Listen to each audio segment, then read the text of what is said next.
เมื่อยเฮ็ดให้ฮะ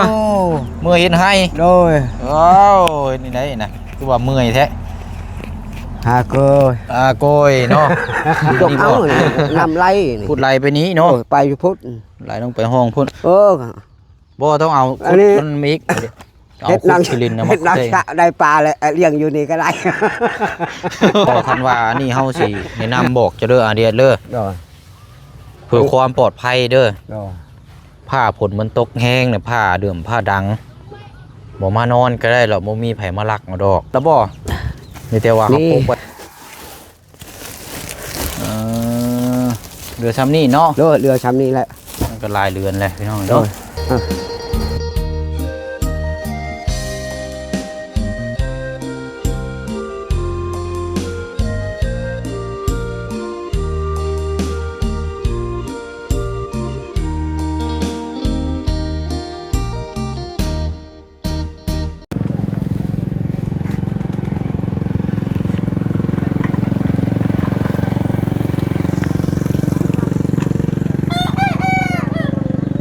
ไปหน่อยเนาะ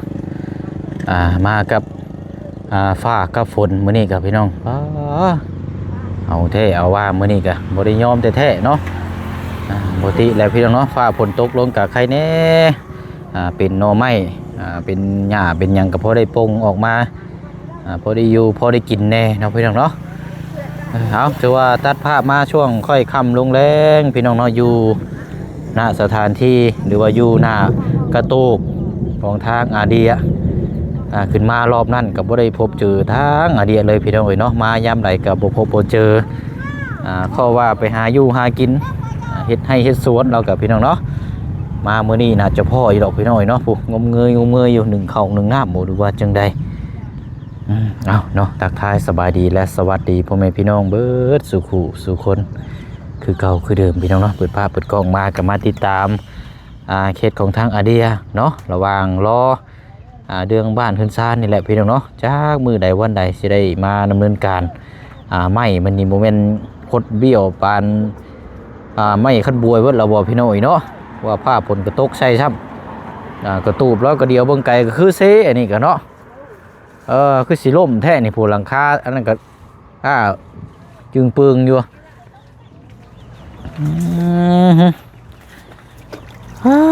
เป็นจังไดเนาะเอาสบายดีเอ้ยเด้อ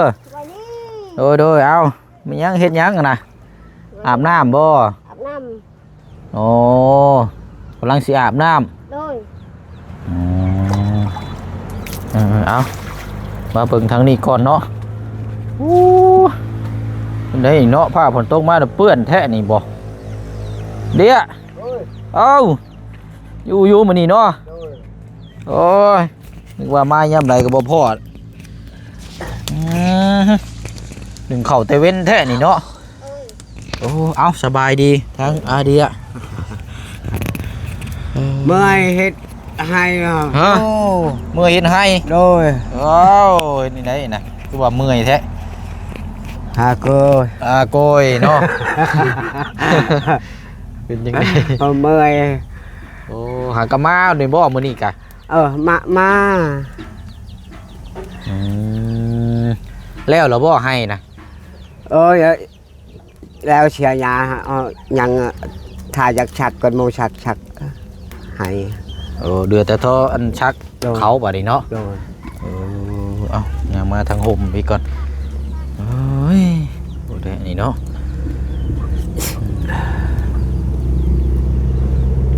มาแต่เชื่อหักใจแล้วเมื่อยอันนี้นึ่งเข่าเลยเนาะนึ่งเข่าใกล้สิได้ช่วยแล้วบ่เข่าอยากบดแล้วนะฮะยังก็เข่าอยากบดแล้วเข่าอยากเบิดแล้วอ้าวเห็นนี่ได้สะเบิดแล้วก็เบิดแล้วบ่มีกินแล้วอดใจ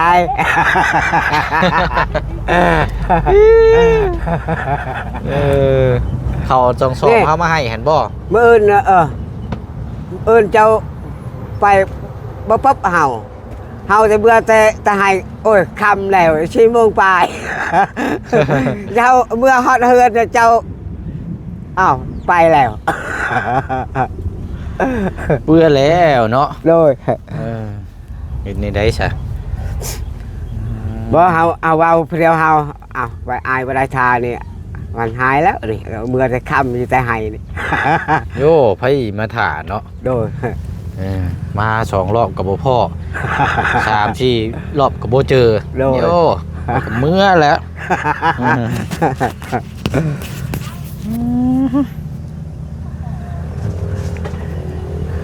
ใครอยู่เนาะอันนี้พี่น้องเอ้ยบัดนี้ย้ายมา1เข้าอยู่ใต้ตารางอยู่นี้บัดนี้เนาะ โดย ใกล้แล้วบ่ใกล้สิได้พอช่วยแล้วบ่เข้านะ โดย จักหน่อยบ่เข้าก็สิเบิดแล้วบ่ติ โดย อ้าวเฮ็ดได้ซะเข้าอัน2 สอบมามอบให้ก่อนหน้าหั่นบ่ โดยแต่ชื่อเขาไปชื่อเป่าเดียวก็หมดตัวนี้นะ ก็ถือว่าพอได้กินข้าวที่ทางเอ้ยเพิ่นให้ทางหมู่เชียงมามอบให้ได้เรากันเนาะอันพากระจาดนั้นเจ้าต่อเติมเบิดแล้วบ่อะเดีย โดย ใช้เบิดแล้วบ่ ใช้หมดแล้วอยู่อีกคนนึงนะครับเขาพุ่นเอาพังอยู่พุ่นเอาไม้อะ เอาไปปกมันไหม้ไว้ซะบ่ โดยก่อนไม่ได้เฮ็ดอันนั้นก็ยานพากไม้ตัง ไหม้บ่แม่นโคตรเบิดแล้วบ่ไหม้ จักเลิกไม่ได้หือมัน มันถึกว่าผลชับเนาะ อ้าวเฮาเอาใช้เฮาเอาปล่อยนำท่วมใหม่ก็บอนเฮือนเฮานอนใหม่ก็บอนเฮานอนเฮาปล่อยน้ำท่วมบ่ น้ำท่วมก็เพียงหนี บ่อันหม่องเดินหั่นใด โดย บ่แม่นน้ำมันยึงใส่เสาไปเบิดแล้วบ่ บ่ก็อันยังอยู่บอนใหม่ก็โลดบ่ได้ไปใช้เลยก็เพียงหนี นี่ก็บอลนี่ก็เฮาจ้องเอาปล่อยนำเป็นไม่ได้ปล่อยนี่เอากระไม้อ่อนๆนี่โอ้ย ร้อยเนาะ ปล่อยเขาเฮ็ดอันยันก็อยู่ติดดินนี่แบบนี้คือเขาใช่เขาเอาจุดกัด โอ้ยเนาะพาฝนก็ตกน้ำมันท่วมเนาะ เลย ไปสายย่างไปเบิ่งก่อนไป ไป อันนี้ก็ให้ทางอันเนี่ยเจ้าหั่นแหละช่วยถ่า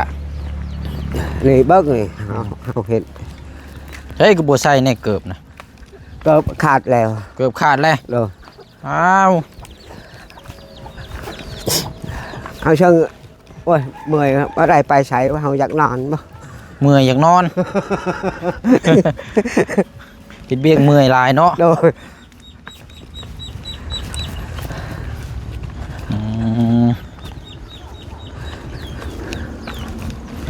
เรียกหลายเมื่อยอยากนอน โอ้ย นี่เบิ้งเขาจอกดำนี่ ใช่มองได้น้ำข้างนะ นี่นำขา แถวนี้บ่ นี่ โอ้เมนี่โลนี่ นี่บึกนี่เพียงนี้เลยนำอันนี้กระจาดนี่ก็ไปหมดน้ำทะลักใช่บ่ บอลไปลมแหงนี่ได้เฮาจอกนี่ เจ้าเอาขุดมาจกอ่ะ จกเอานี่นำไรนี่ ขุดไหลไปนี้เนาะ ไปอยู่พุทธ ไหลต้องไปห้องพุ่น บ่ต้องเอา อันนี้ มันมีอีกเอา เฮ็ด ขุ นั ด ง ชิลินนะ เฮ็ดนัง ใส่ กะได้ปลาเลยเลี้ยงอยู่นี่ก็ได้ เอาปลามาปล่อยเลยบ่ ปล่อยเลยเลยอยู่นี่ได้ นี่เบิ้งเฮาจองนี่ โอ้ใช่บ่เดี๋ยวนี้ก็ท่วมบ่เลยนี่เนาะ นี่เบิ้งนี่นำนี่ นี่เฮาจอง ใช่นะ 10 โมงก็ยังเฮาจองนี่อีก นี่เด้นี่ อ๋อแสดงว่าน้ำแถวนี้นี่ท่วมเบิดนะนี่เนาะ เบิ้งเขาบุนี่เฮาจองนำนี่ อันเฮ็ดมื้อใดมื้อคืนนี่บ่ แต่ เมื่อวานนี่บ่ แต่จุดช่องวันแล้วนี่เบิ้งเฮาจองนี่นำไล่อยู่พุ่นนี่เฮาจองหมดนี่นี่ยันเปลือกนี่ยันมันกัดนี่ใบอ่อนๆนี่หมดแล้ว บ่มันเป็นไม้อันไม้ริบเล่เนาะ โดย ไม้ริบเล่ นี่ก็เฮาจอกอันนี้เฮา เชียมนี่เฮาจองนี่นำไปอยู่ เสียม พุ่น เสาะเข้ามา โดยอันนี้เฮาเนี่ยก็เห็นนั่นเฮาอยากฮือนี่เฮาจะเปลี่ยนมาไปอยู่พุ่นได้บ่ ตัวไรนะ นี่เปลี่ยนอันนี้ง่ายนี่ไปอยู่พุ่น ไม่นี่ โดย ป้าบักหลายสิไปง่ายบ่ได้หรอกอย่าแล้วบ่เป็นหยังหรอกมันมีไม้ห้องอยู่หั่นเด้อย่าไปง่ายเบิดนี่โว้บ่แม่นง่ายเด้นี่อันเจ้ายังนอนอยู่นี่คือเก่าอยู่บ่ โดย ตรงคืนนั่นบ่ เมื่อคืนนี้ ก็รอแจ้งเลยนอน เมื่อคืนนี่ก็นอนอยู่นี่บ่ นอนอยู่นี่ ว้าวเนาะบ่คันว่าอันนี้เฮาสิแนะนำบอกเจะเด้ออาเดียเด้อ โดย เพื่อความปลอดภัยเด้อ โดย ผ้าผลมันตกแห้งเนี่ยผ้าเดื่อมผ้าดังบ่มานอนก็ได้หรอกบ่มีไผมาลักเอาดอกมีแต่ว่าเฮาปกไว้ปกตินี่ก็พอไปนอนอยู่กับลูกเมียอยู่เฮือนกระตูกพุ่นดีกว่าเด้อ โดย บ่ต้องมานอนยาๆป่านนี้ อันนี้เฮานอนบ่แซบ เฮายันคนเอาเนี่ยก็นอนก็เฉยๆอยู่ก็นอนบ่มีไผเอาหรอกไผสิมาเอา แต่เดินท่องเที่ยวเฮาคือไม่ก็บ่มีเฮ็ดได้ไม่ก็บ่มีนี่คนบ้านอื่นเนาะมีก็ไม่ใครแน่นี่ก็บ่มีไม่เฮายันเท่านี้ก็หลายโมหลายคน ย่านคนมาลักเอาซั่นบ่ ยันคนหลักคนก็มักชบยาให้ได้ นั่นแหละก็มันนี่แหละผ้าเหลื่อมผ้าดังอยู่นี่เด้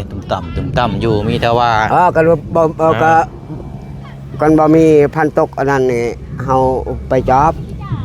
มีแต่มาจอบเบิ่งเงาบ่ให้นอนอยู่นี่ก็ได้เด้อ โดย ผ้าเดือมผ้าหลังไปนอนอยู่กับลูกเมียอยู่กระตูพุ่นแหละนี่ก็จังมาจอบเมาก็ได้ โดย เป็นหยังหรอกอ่า เพื่อเฮาเอากับเจ้าเฮายานน้อยเดียวนั้นเฮายานลายโมแล้วคนโมก็บ่มีคนโมก็บ่มีนี่ก็มักชบยาแต่นั้นแล้วเฮาจะเตะแบบนั้นแล้ว เอาอดเอาอีกจักหน่อยเนาะ โดย เดี๋ยวก็ได้เห็นโครงสร้างโครงห่างแล้ว โดย โอ้ยเด้อเนาะ นี่เฮาจอกน้ำนี่หมดอันนี้น้ำมาอยู่เนี่ยเฮาจ้องเอาอี งานมันข้างอยู่ในพื้นนี่ เอา เนาะ ค้างแล้วนะฮอดพุทธนำนี่กระจาดนี่ไปมือนี่แล้วก็ลมแหงไปหมด น้ำทะลักน้ำมันขังอยู่นี่แหล้วเนาะ โดย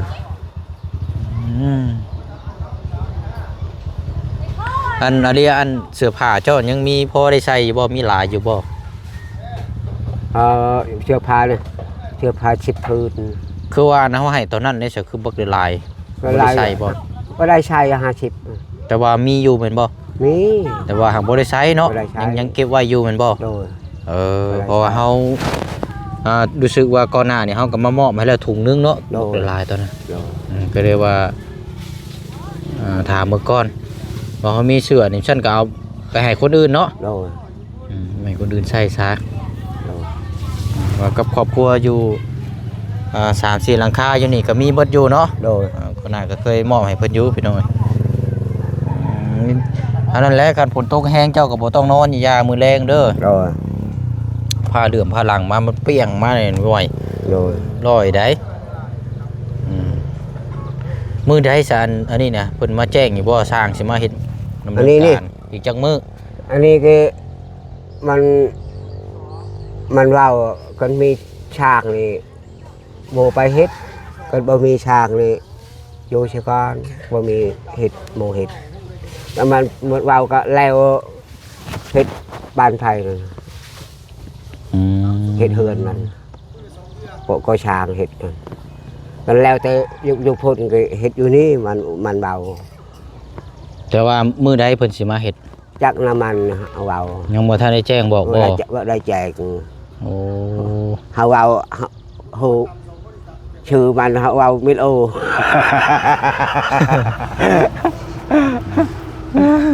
มันแล้วเว้าแล้วแต่แล้วก็ตามเรื่องเพิ่นแล้วเบิ่งแต่อยู่ในนี้แล้ว แม่นติดตามเบิ่งหั่นแหละเนาะ แล้วก็แล้วตามเรื่องบ้านนะ อันเดียเนาะได้ยังใส่กินแรงมื้อนี่ เมื่อได้กินเนี่ยบะหมี่อาหารนะ มันมีอาหาร เนาะ อืม เฮาก็ป้านนี่ก็ไปเขียดได้ แต่พอกินพออยู่เฮาก็ไม่ได้ไปอยู่ใช่ดิเฮานอนอยู่นี่ได้ เฮ็ดให้เฮ็ดสวนนั่นแหละเนาะ โดน จักสิเฮ็ดหยังเนาะ โดนว่าเห็นอย่างจะเฮ็ดชวนเฮ็ดให้ให้เฮาพาไปเบิ่งก่อนเฮาชวนเฮาช่างบ้านเฮาเฮ็ด ให้เห็นบ่ โดนช่างบ้านนี่ โอ้ บ้านหนึง เก่งแล้วซะเนาะ เฮาเฮ็ดนี่มันนี่ช่ำนี้แล้วมันเฮา อืม บ่ได้ไกลหรอกนี่ช่ำนี้เพื่อให้เฮา ประมณ เฮ็ด นี่เนาะ โดยก็เฮาเฮ็ดนี่บ้านนี้ก็บ้านเต็ดกับพอชัยนี่ยังบ่ได้เต็ดหมายเฮาเฮ็ด โอเค บ้านหนึงก็เฮาตะนี่ช่ำนี้แล้วแล้วเฮาชำพาไปเบิ่งชวนเฮา มันไกลโพดแล้วนี่คำเลย บ่ได้ไกลดอก อยากไปอยู่ เดี๋ยวไป ครับนี่แหละทางทีมงานเพิ่นสิเข้ามาหาก็เลยยันว่ามื้อหน้าก่อน มื้ออื่นเจ้าไปอยู่บ่ซะ เอามื้ออื่นเฮาพักแล้ว มื้ออื่นพักบ่ ดอกเมื่อย เออ เมื่อยเฮาเฮ็ด เมื่อยเนาะ โดน พักอยู่นี่บ่ได้ไปให้มื้อเนาะ โดน มื้ออื่นเฮาสิซื้อลาบซีนมาให้เด้อ โดน กินอยู่บ่ลาบซีน ก็อาศัยผักเฮาคลำแล้วมีกิน คลำหยังอ่ะนะ ลาบซีนกินอยู่บ่ โดน กินเนาะ ก็เฮาเฮ็ดชิงเฮาปิ้งเองได้ เฮ็ดแบบเขาเจ้าแล้วมาก็กินเองโน่นแล้วยังแซ่บเนาะ โดน บ่ต้องเฮ็ด โดน มื้ออื่นเฮาสิซื้อมาให้เด้อ โดน มื้อนี้บ่ได้ซื้อมาซ้ำหานเพิ่นปิดพี่น้อยเนาะจากมื้อใดวันใดแล้วเสาเขาเจ้ามาเปลี่ยนแล้วเนาะ โดนเป็นแล้ว จังอันก็ นี่เด้อเช้าช่องนี้ เปลี่ยนจังอันน่ะนะเสาเขาเจ้ามาเปลี่ยนให้จังอัน นี่สองอัน 3 3อัน โอ้ยังดีเด้อซะเนาะเอาตกเข้านํเพิ่นเอาเมื่อ เอาตัวเก่ามาในเมื่อ โอ้ เป็นให้ โอเคไปชาพละยะมือกระตุบเจ้าก่อนไป โดน คือเฮาเว้าแล้วบ่ต้องนอนก็ได้เด้อผ้าฝนตกเด้อ โดน มันผ้าฝนตกใหม่มันบ่ค่อยดีปานใดเนาะ โดน หมู่เห็นข้าวก็กระเจ้าจูดบังไฟแล้วฟ้า โดน ต่ำก็มองเลยนั่นก็ไม่นอนอยู่กระตุกน้ำลูกเมียพุ่น โดน บ่มีไผมาเอาหรอกอยู่นี่ก็ โดน ไปพละยะมือตุกระตุกพุ่นก่อน โดน แล้วอันนี้พี่น้องเรียกเจ้าปลูกอันนี้ใส่สมบ่ โดนเขาโปกใช่มาแค่เขา อ๋อมื้อนั้นมาอยู่มื้อนั้นแต่ว่าบ่พบเจอเจ้าไอ้พ่อแต่เมียเจ้ามื้อน่ะ โดนเขาเห็นน่ะเมียเขาเอาโอ้เขาไปเฮาคำเมืองนี่เห็นได้เอา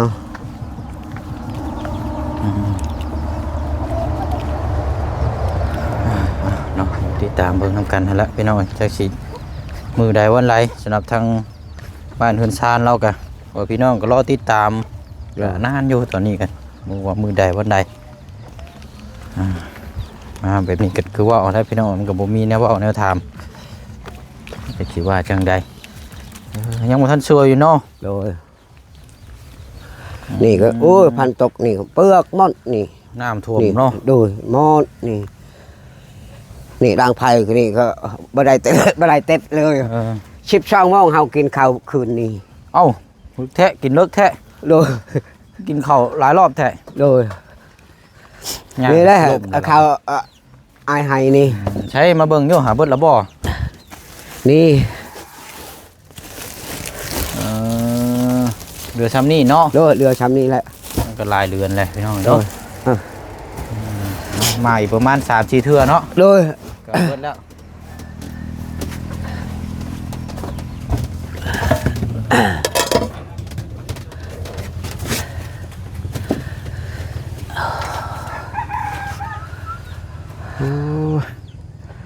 ลูกน่ะนอนอยู่นี้เนาะ โดยลูกนอนอยู่ นั่ นี่ นเจ้าน่ะนอนอยู่กระตุกเทิงพี่บ่ โดยเอานอนอยู่พ้น สักกระจาดก็อ้อมใส่นี่ครับเนาะ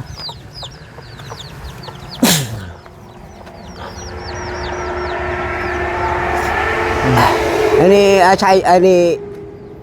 อยู่นอนโอ้ยสบายเย็น เย็นบ่ โดย อ่า อันนี้นี่ใช้เหล็กนี่โอ้ยนอน มีได้ บ่ได้หลับห่อนผู ฮ้อน เอาหือพูดว่าปะอยู่พุ่น ฟ้ากระจาดน่ะคือว่าเย็นแน่เนาะ เย็นนี่หลับนอนโอ้ไปใช้นี่ดีกว่า สิใส่แต่หึงนี่ก็แล้วเนาะ แล้ว แล้วเลยเนาะสวยข้าวสวยน้ำเลยเอาเดี๋ยวเนาะเฮาบ่ได้ซื้อหยังมาซ้ำมื้ออื่นเด้อ เอาโดย เราสิเข้ามาหาใหม่แหละสิซื้อของมาฝาก โดย เพราะว่าเข้ามานี่ยันเจ้าบ่อยู่แน่กับยังบ่ทันได้ขึ้นไปทางถึงตลาดพุ่นแน่ โดย พ่อกันมื้ออื่นเด้อเอาเดียวเด้อ โดยเอา โอ้ยโดยเอา หาเงินหาคำเอาไรไร เอาเนาะ ไรจะมาไข่เลยโดยมีแหง โดยเอาขอบใจละลายเนาะ โดย ไปไหนเนาะ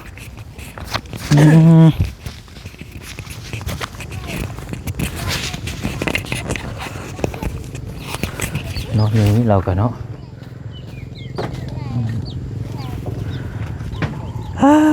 เนาะก็คือเข้าคือเริ่มก็อยู่ในระหว่างรอติดตามบ้านเนินซานเนาะแต่ว่าสร้างก็เร่งทั้งนั้นน้ำแน่พี่น้อยเนาะ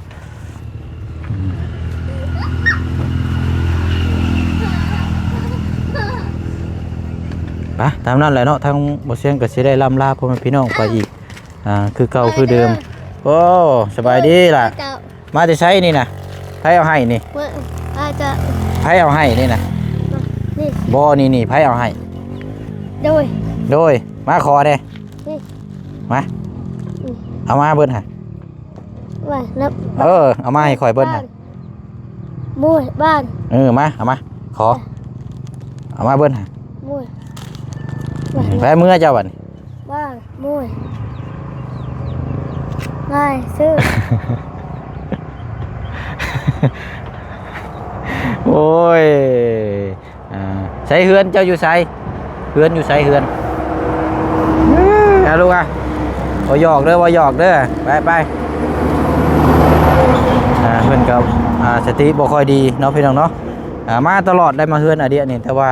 เนี่ยมาบุเชียงก็เอาข้าวต้มขนมให้ตลอดนี่กับพี่น้องเนาะ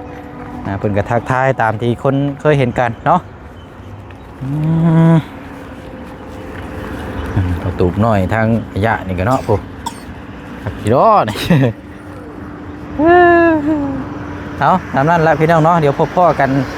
ในคลิปหน้าเนาะเดี๋ยวไปต่ออีกก่อนเนาะมื้อนี้ก็มาเยี่ยมมายามอัปเดตทาง